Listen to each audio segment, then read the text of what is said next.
On this episode of the Paw Report, we're talking about the principles of water safety when it comes to our pets. Just like humans, our furry friends also like to swim, but it's important to know the basics before diving in. Ellen Johnson from the Charleston Area Club joins us to talk more about taking the plunge with our pets. Stay with us.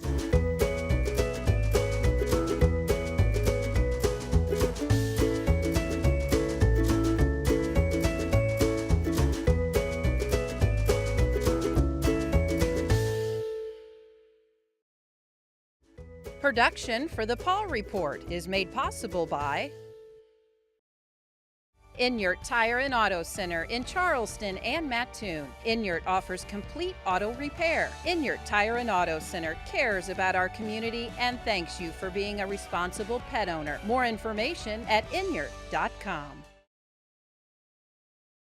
And we're happy to have Ellen Johnson from the Charleston Area Dog Club joining us on this edition of the Paw Report, and she has brought her very special new friend, and she's going to tell you all about her new special friend Riley that Riley just joined your family. Right. So congratulations and thank you both for joining us.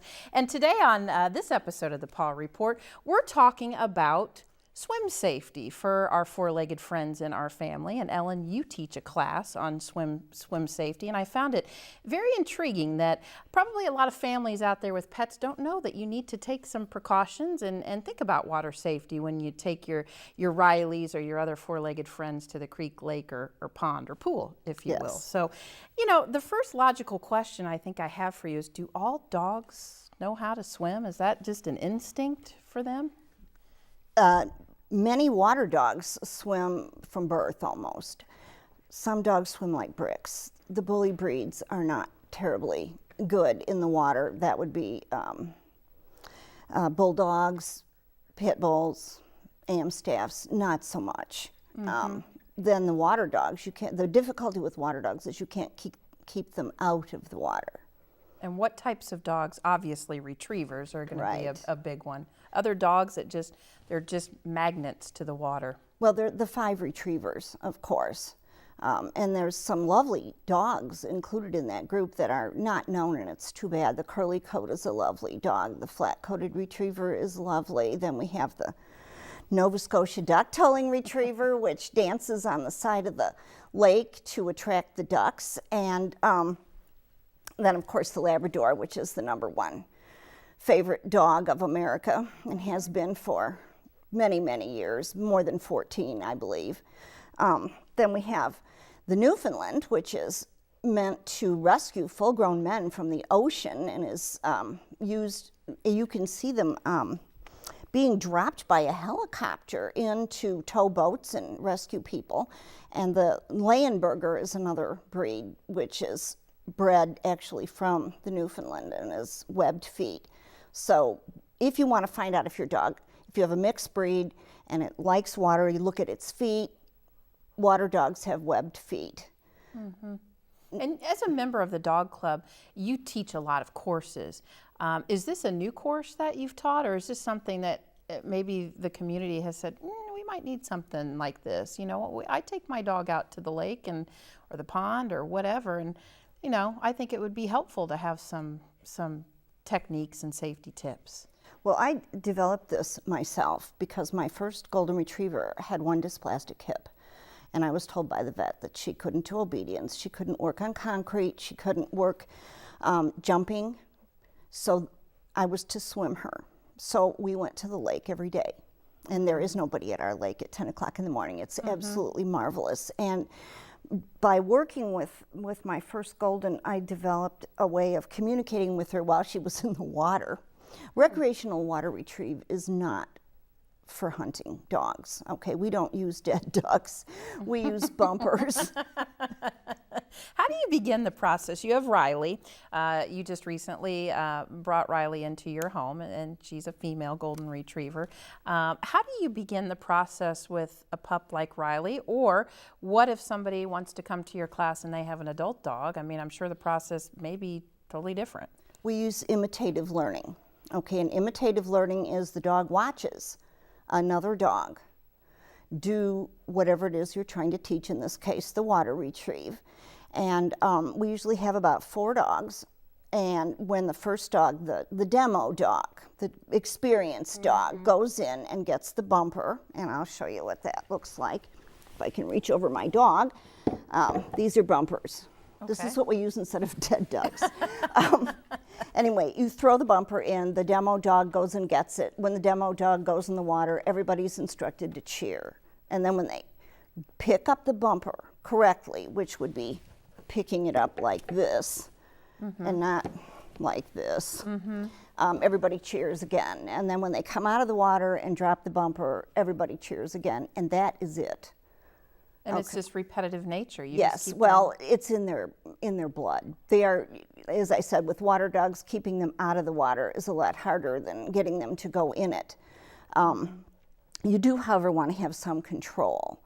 I did go with a friend who has a German Shepherd, and the dog wouldn't get out of the lake.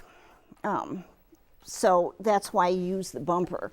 It gives the beginning, a middle, and an end to the retrieve. Otherwise, if you have a dog that just loves to swim, they may swim way out in the middle of the lake, as hers did.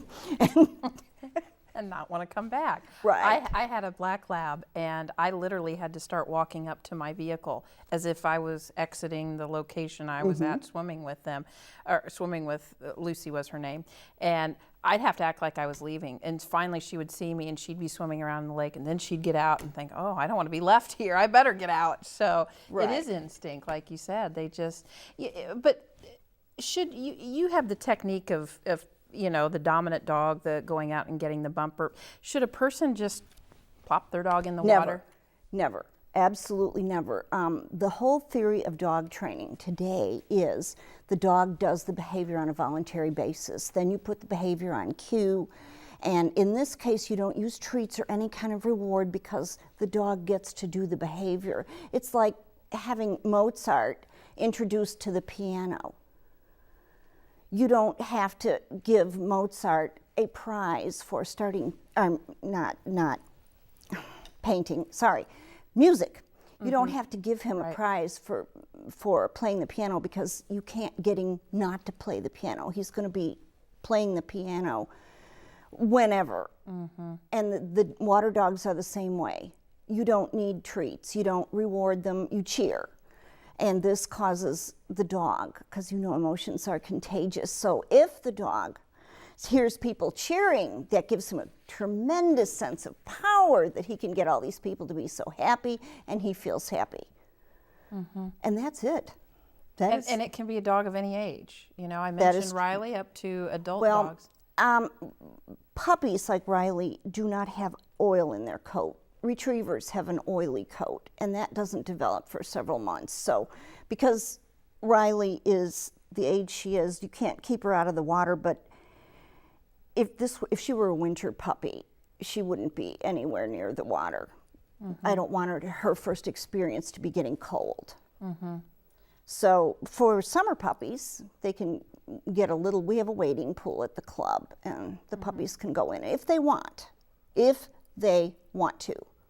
They can explore. Yes, but never should you ever force a dog to get in the water. That was done to a dog that my daughter owned, and the dog looked exactly like a Labrador, but lived to pull because it had a northern breed tail and it hated the water.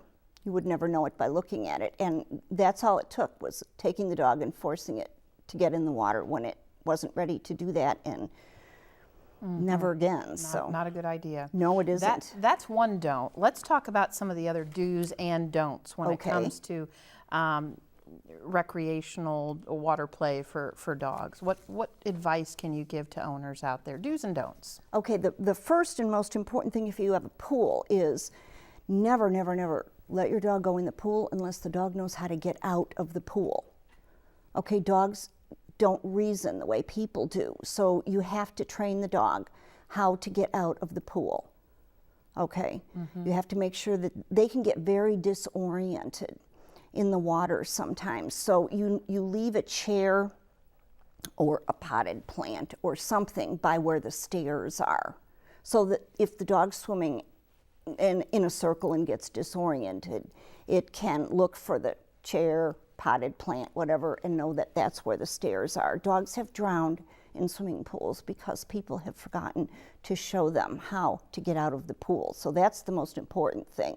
The dog has to know how to get out of the pool. Now, golden retrievers can learn to climb ladders, as can German shepherds. So they can, if you have a ladder in your pool, but I wouldn't start that way with a dog. I would teach it to go up and down the stairs. And if it wanted to climb the ladder because the children were climbing the ladder, fine.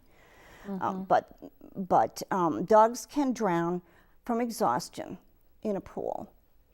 The second thing would be, don't take your dog swimming for an hour, hour and a half after it's eaten. You want to be sure that the food has had time to empty out of its stomach. And this isn't cramp, it's bloat, which can happen if a dog exercises too vigorously after eating. And it's a life-threatening emergency.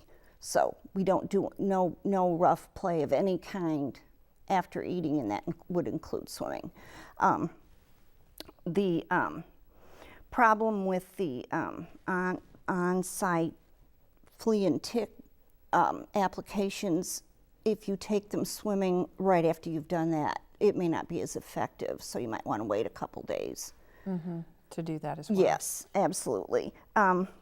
Some of the other do's you brought along with you, because as you mentioned, that these are some necessities probably that if you're thinking in the back of your mind, I want to take Riley and go swimming, I want to take Lucy and go swimming, these are some things that you should probably pack up in the vehicle. Why don't you talk about some of the things you brought today? Okay. Well, this is wire cutting pliers with a needle nose, and that's to cut and remove fish hooks, because most of the time when you take your dog swimming in a lake, I start puppies at the boat dock because I like the slope of the concrete, and there's unfortunately a greater likelihood of fish hooks if you're at a place like that. So I have never had to use them in 20 years, but they're here, yes. This is the bumper. You always have two, and remember that dogs are red and green colorblind. They can see various shades of gold, yellow, lavender, purple, but red and green. So the very nice bumpers that are orange are going to be perfectly visible to you and not so visible to your dog. So this one is very visible to your dog. The white ones work the best unless you're at a lake, it's a cloudy day, the water and the sky are gray, and then the dog may have some trouble, and that's why you want to use this. And the reason you always have two is an experienced dog. If the wind is blowing, the bumper gets blown away farther than you want the dog to go. Or you and the dog lose sight of where the bumper is. You cannot get the dog, an experienced dog, out of the water unless it has a bumper, so then you would throw the second one. Closer in. Yes, inland. yes, absolutely. Gotcha. And if you go with other dogs, sometimes the dog that swims the fastest gets all the bumpers, and you may have to. German Shepherds are prone to do that, and also Chesapeake Bay Retrievers. If there are 3 bumpers out there, they will bring in 3 bumpers. And then the other dogs are just out of luck. Right. So they're going to have to try again. Exactly. So anyway, this is the That's substitute. a necessity. Yeah. Now this is a fanny pack, and I can help you with some of this stuff. okay, here. if you want to open that. Absolutely. Car keys go in the fanny pack attached to your person, not in your pocket. Car keys. Yeah. Okay. Because Labradors and Retrievers are famous for bumping into you. You may end up in the water if your dog Right. charges Right. Just get an enthusiastically. Yes. So your car keys go in here. This is a bag for poop. And then you have very most important prop here. At least 10 rocks. 10 rocks. Yes, 10 rocks. And they are absolutely essential when you're teaching the dog, because the dog will be next to you when you throw and you use your cue word, which is fetch or go get it or whatever. When the dog gets in the water, they're in a different place. They're usually a lot lower, and they may lose their mark. They may lose sight of the bumper. So you throw the rocks at the bumper, not the dog, the bumper, so that the dog can orient to the splash. And see the splash of where you're throwing. And I would have never thought about that. yeah, very important prop to have is at least 10 rocks, especially with a brand new dog. So the fanny pack with your Car keys. car keys, yes, and your bags to pick up any mess that's left behind. Okay, and what else do we have? Okay, for a dog that in my class, okay, because we use Lake Charleston, we're at the first boat dock, the road is right there. So if I'm not sure of a dog's ability to stay focused, or I'm not sure that his recall is 100%, I want him to wear a harness, and then we attach the boat rope. And boat rope is sort of nice because it floats, and it's not. It has to be boat rope. You can't use anything else because it will sink and get tangled up in the dog's legs. So you want boat rope. And we start out most of our dogs the first time we take them, especially if they're adults. We want them to have a harness and boat rope. For safety. Yes. Absolutely. Yes. Speaking of safety, you always want a first aid kit. Absolutely. Dogs can get cut paws from pieces of glass, other things in the water, tin cans, you just never know. So it's best to have and they can bleed quite a bit. So you want to have a first aid kit at least where you can grab it fairly quickly. I've never had to use it, but it's again, always, you've got it's it. always It's in your there. car. Okay. Other first aid, you brought some. Oh, this is for after the swim, and there's, remember that a water dog, if you walk it by the sewage treatment plant off leash, you are. Where are we going with the sewage treatment plant? Well, these are water dogs. There's water. The fact that it smells kind of bad to you may not mean that it smells bad to your dog, and there's frequently ducks on the. So, don't walk your dog by this. Don't walk your dog by this. Yeah. Anyway, there's usually, even in the cleanest lake, there can be bacteria and so on. So you need to be sure that you have a solution to wipe out your dog's ears with cotton balls after the swim, and then when they're drier, you put in some ear powder. And you also need to discuss swimming with your vet. Your vet may want your dog to have some immunizations for bacteria that can be found in bodies of water. And I do not ever, ever recommend swimming a dog in a farm pond, because there's really a lot of bad germs in those kinds of places. And my dogs, even though they will swim in the river, I don't really like them to, because then it seems after a river swim they have more ear infections, whereas in the lake, for whatever reason, that even though the lake comes from the river, it's the water is still. But golden retrievers came from Scotland. Most dogs of the retriever group came from cool or cold areas. They have a wonderful resistance to cold. Okay, so if you're not careful, your dog will want to go swim in the winter. And this is where it's very important. You cannot let your dog ever go on ice, ever, ever, ever around here. Because this isn't Minnesota, the ice may not hold them. And we had, one of my friends had a dog that went on a farm pond and fell through the ice, and it took him a half hour to rescue the dog. And they got the dog back to the house, and the dog rested for 5 minutes and was fine. The owner had hypothermia. So. Well, speaking of, back to swimming when it's appropriate in the warmer months, how long should you let your dog swim, play? I start with 3 retrieves, and then we leave. You never ever want the dog to refuse a retrieve, and none of mine ever had. But I watch very, very closely to see, I let them kind of roll around in between. If the dog is a little slower going in, we stop. I want the dog, you want to leave when the dog wants more. Never, never. This is purely to exercise the dog. It gives you a wonderful bond with the dog. And you want it to be a joy. What about life preservers? Is that something that you teach in your class as well to think about? Yes, any dog on a boat needs to wear a life jacket because they can hit their head, fall off, and hit the boat. So if your dog is on a boat, it needs to be wearing a life jacket. For doing what we do, my older retriever, when she got very old, I tried putting a life jacket on her because I was afraid that, she was 14 and we weren't having any. So if you do want the dog to wear a life jacket, you have to get them used to it as a puppy. And usually they don't care. Sure.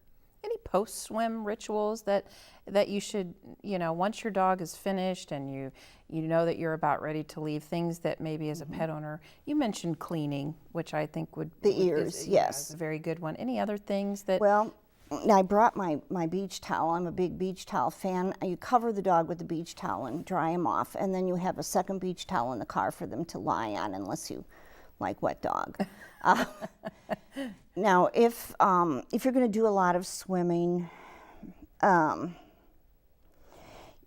may not have to bathe the dog after every swim. You may just rinse them off with the hose, but it's a good idea when you get home to rinse them off. And if it's a Goldens, in my experience, at least tend to have a little more skin problems than Labradors. I don't know why, but you may have to blow them dry if it's a very humid day and you don't want the dog to stay moist forever. And this is another reason, by the way, why if you get a wading pool, you want to be sure that you put a 1/4 teaspoon of bleach in it, and you may have to be sure the dog doesn't spend every waking hour in the... Because they will if you let them. Yes, they will. Well, we've got just a minute or so left here. Final thoughts, final pieces of advice, any other things that owners should be concerned about when they're out there? One thing I think about is wildlife. If I take my dog to the lake and they see a duck or they see a flock of geese or whatever it may be, that's something to think about too when they're out there. Also, if you get in the water with your dog, you don't want to get too close because they tend to, they could scratch. Well, that's why you use the bumper, because that's where their focus is. That engages their prey drive, and that is what, hopefully, if you want to swim with your dog, which I have never done, okay? I've never done it because I don't want to get in the lake. You're afraid of snakes. And I Just do be not. honest, Ellen. Yes, I am. I am terrified of snakes. Absolutely terrified. Anyway, my husband had a bad experience trying to swim with our German Shepherd, and it decided that humans were not supposed to swim. Dogs swam and retrieved bumpers, but people did not, and the dog herded him out of the water. It was very sad for my husband, who'd been looking forward to this experience. Oh. Anyway, the big thing, I think, is that this is natural exercise for your dog. If you have a water dog, please do it. It disturbs me that people have water dogs and have never taken them swimming, and I feel bad for the dog. Well, I look forward to when you can get Riley in the water, because I think she's taking a little snooze now, but I think give her a few months and she'll be ready to go. Ellen, thank you so much for joining us today. Riley, thank you for joining us, and I know that you're going to live a long, happy life with Ellen, and she'll take you on lots of swims. So Ellen, thanks again for joining us. If you are a veterinarian, trainer, groomer, specialist, rescue organization, or shelter that would like to partner with the Paw Report by providing expert guests for the show, please contact us by emailing weiu@weiu.net or call 217-581-5956. If you have a topic you'd like to see on the show or questions for our experts, contact us with those too.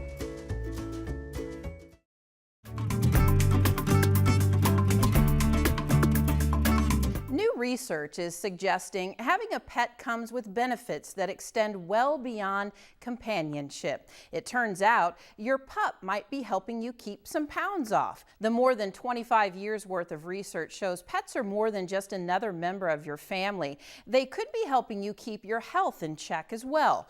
Research funded by the National Institute of Health revealed more than 2,000 adults who owned and walked their dogs regularly were less likely to become obese than than those who didn't walk their dogs. Research also suggests pets also help relieve stress as they provide 24/7 emotional support. One study in the American Journal of Cardiology found pet owners had hearts that adapted better to stressful situations than no pet owners. And finally, there are some benefits to being a pet owner for your social life. Taking your pet to dog parks or out for a walk leads to more conversations with neighbors or fellow animal lovers. Did you know full episodes of the Paw Report are on YouTube? They can be accessed at www.youtube.com/WEIUTV. Then just go to the Paw Report playlist and select the episode you want to see. More information about the show is available 24/7 on our website at WEIU.net under the Television tab. Production for the Paw Report is made possible by Inyart Tire and Auto Center in Charleston and Mattoon. Inyart offers complete auto repair. Inyart Tire and Auto Center cares about our community and thanks you for being a responsible pet owner. More information at inyart.com.